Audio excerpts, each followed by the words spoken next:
Ava hasn't started hiking really. This is her first climb ever. And I once brought her to Mount Makulot sa stairs para mag-training.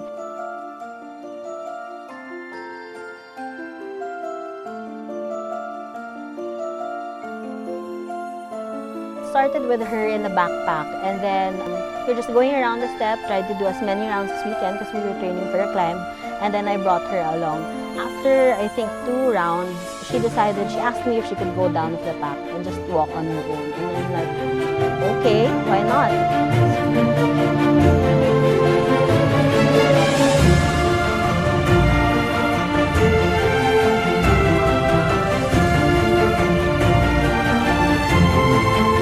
She went and did a few more rounds, and I was actually quite surprised because that was around, I think she just turned 3 or was just 2 years old then.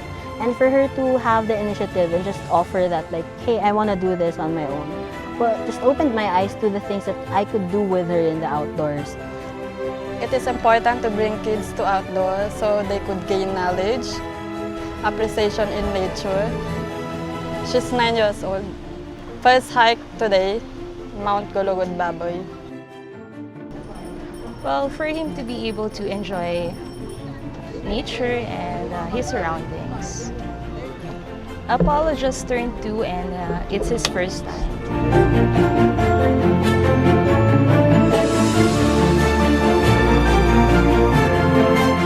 I really love the outdoors, and it has been a big part of my life. I want my daughter to experience that. Aside from, there's so many things that you don't necessarily learn in books or in apps or in TV programs or even from what people just tell you about. There's so many things that you have to experience for yourself to be able to know that if it's good for you or how it can change your life. I want my daughter to experience those things.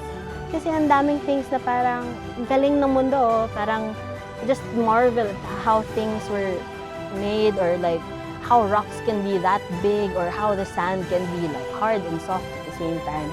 And it brings me joy to see her, like, for her to be excited about the water, regardless, no apprehensions of thinking, is this safe?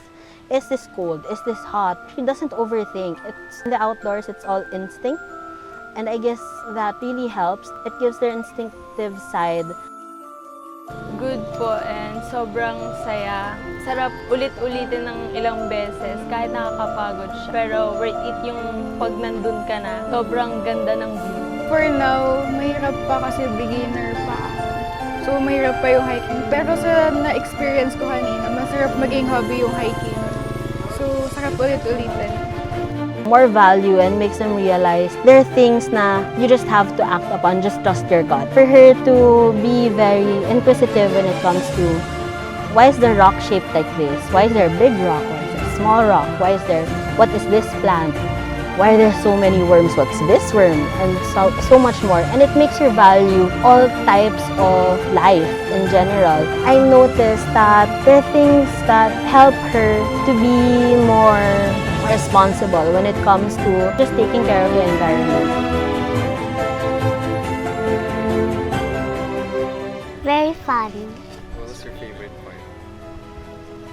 Yung nasa summit na tayo. Yeah. Did you have fun with Apollo? Yes. Kids? Yeah. I think mommy had fun. Yeah.